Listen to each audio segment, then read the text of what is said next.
Universidad de París. Eduardo, buenas tardes. ¿Qué tal, Tania? Gusto de saludarle. Eduardo, sobre este tema, pues polémico y complejo tema que está sobre la mesa, la posibilidad de la desaparición de los organismos autónomos por parte del gobierno federal y fusionar, sería un trabajo que hicieran las mismas dependencias federales, porque dice el gobierno federal que son muy costosos. ¿Consideras esto cierto en el sentido,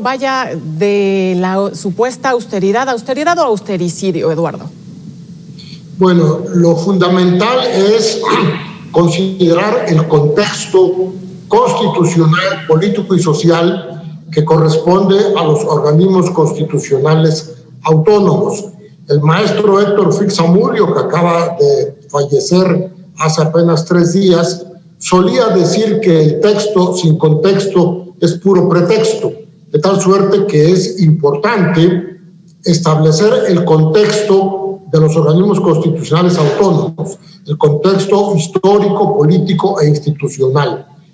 Los organismos constitucionales autónomos surgen como una necesidad de acotar el presidencialismo mexicano excesivo, sustentado en un partido hegemónico, mayoritario en ambas cámaras, mayoritario en todas las legislaturas locales, y que traía como consecuencia que el equilibrio de la división horizontal y la división vertical de los poderes al interior de nuestro sistema federal de gobierno fuesen prácticamente testimoniales, fuesen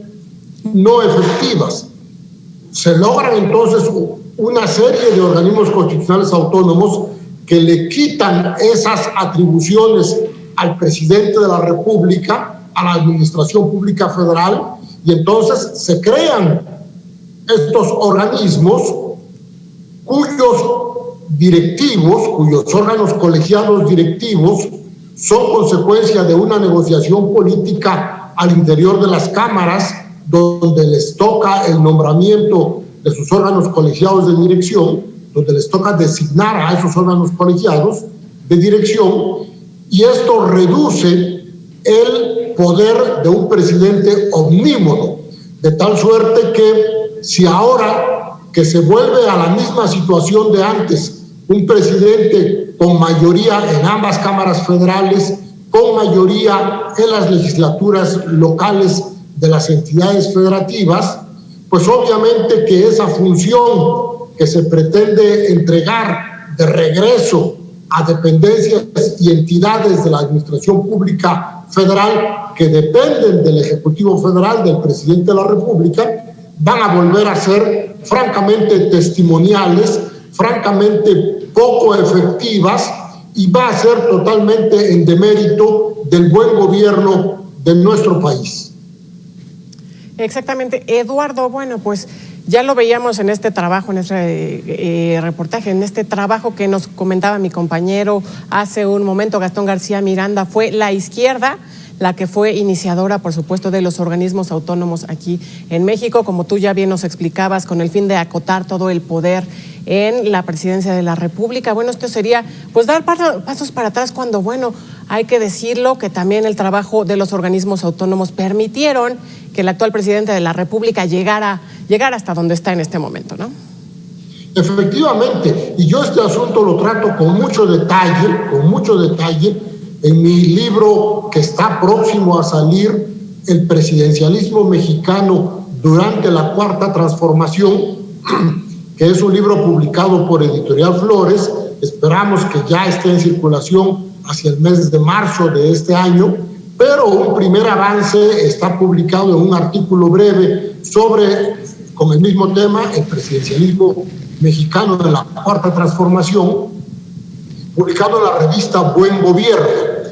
Y también este trabajo está publicado en el portal, en la Biblioteca Jurídica Virtual de la Universidad de Jalapa, de tal manera que,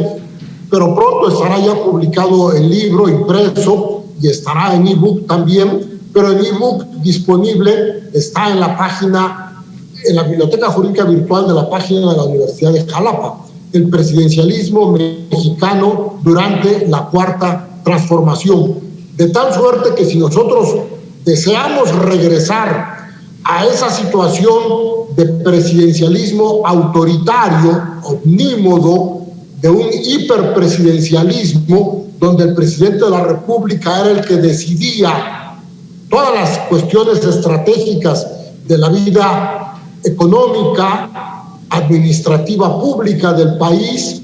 con las ineficiencias y con el despotismo que vivimos en esa época, lo único que podrá suceder con una reforma que permitiese regresar a las atribuciones tradicionales del presidente de la República sería ineficiencias, autoritarismo y despotismo por parte del presidente de la República. Y desde luego que en una sociedad democrática eso es totalmente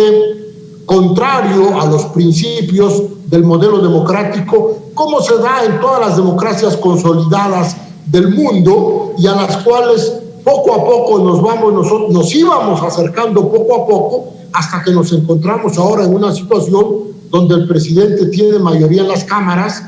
y donde las cámaras tienen una función francamente decorativa, testimonial, y lo mismo sucedería con las dependencias y entidades de la administración pública si estas atribuciones que ahora tienen los organismos constitucionales autónomos, cuya autonomía desde luego se ha visto notablemente reducida, no solamente por razones presupuestales, también por razones de los ataques que todos los días el presidente de la República formula en contra de los organismos autónomos en sus conferencias de prensa desde Palacio Nacional en las mañanas, y esto es lo que trae como consecuencia que los académicos, los que no somos políticos, los que nos hemos dedicado con rigor analítico al estudio del gobierno y la administración pública de nuestro país, obviamente que tenemos que ser muy críticos y tenemos que oponernos a estas medidas que son contrarias al buen gobierno democrático de nuestro país. Eduardo, ya que hablabas justo pues del trabajo, de los trabajos en las cámaras, en la Cámara de Senadores y de Diputados, estamos pues entrando el lunes, comienza el último periodo ordinario de sesiones allá en el Congreso, y bueno, pues de avanzar este tema, porque bueno, hay que recordar, esta iniciativa que anunció el presidente en diciembre no ha sido presentada, de presentarse y avanza, en un contexto en que fuera aprobada, va a haber un costo político en las urnas en junio próximo, ¿tú lo ves así? Yo creo que hay un ejercicio de pedagogía social que los partidos políticos todos, particularmente los partidos de oposición, los medios de comunicación social como ustedes, Tania, en Meganoticias TVC, y nosotros los académicos que estudiamos esto sin ningún interés partidista, sino solamente a partir de nuestros principios de libertad de cátedra y de libertad de investigación, tenemos que hacer todos un gran esfuerzo de pedagogía social para que los ciudadanos en general y particularmente el electorado que va a asistir a las urnas y que va a decidir con su voto la integración concretamente de las cámaras federales, pero también de las cámaras locales de los estados de la República donde hay cambios de legislatura local, tienen que estar enterados de lo que implica su voto. No es un problema solamente de simpatía, de que a alguien le cae bien, de que se ve muy bien en la pantalla, o de que es una dama o un caballero que tiene buena imagen catódica, buena imagen televisiva, sino que hay que analizar con cuidado las propuestas que hacen y las consecuencias de esas propuestas. Ese trabajo de cultura política democrática es algo que nos corresponde a todos los ciudadanos enterados, informados y de buena fe, tratar de ampliarlo en la población en general. Lamentablemente, la polarización que estamos sufriendo, que estamos observando en el país, trae como consecuencia que todas las cosas se vean solamente desde la simpatía que se tenga hacia tal o cual persona, si es bueno o es malo. O sea, no hay puntos intermedios. Y todo depende del cristal con que se mire. de tal suerte que es muy importante Sí, Eduardo. que trabajos como este que yo estoy planteando de mi libro del presidencialismo mexicano pueda ser conocido con amplitud por el gran público para efecto de analizar con detalle su decisión de voto. Eduardo, por último, ¿cuál es la imagen que estaría enviando México a nivel internacional si desaparecen estos organismos autónomos? Va a ser, recordemos que como decía Pedro Ferriz, un mundo nos vigila. Nosotros no estamos aislados en la comunidad internacional. Nosotros tenemos intercambios comerciales todos los días con muchos países. Tenemos además, formamos parte de una Organización Mundial de Comercio, formamos parte de los organismos financieros internacionales que se van a dar cuenta que la ineficiencia económica que traería como consecuencia la desaparición o la reducción del ámbito de libertad, de autonomía en el cumplimiento de las funciones estratégicas para la vida económica del país que ahora tienen esos organismos constitucionales autónomos, se vería totalmente reducida, que volveríamos a ese presidencialismo hegemónico, autoritario, hiperpresidencialismo que tuvimos antes en el país y que de manera muy difícil durante la transición mexicana a la democracia se pudo resolver, y uno de los factores fue justamente la creación de organismos constitucionales autónomos.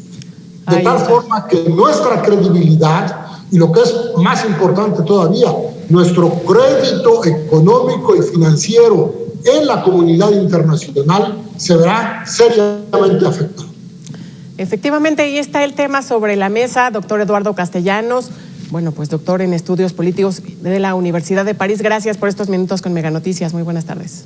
Gracias, Tania. Hasta luego. Gracias a Mega Noticias TVC. Es momento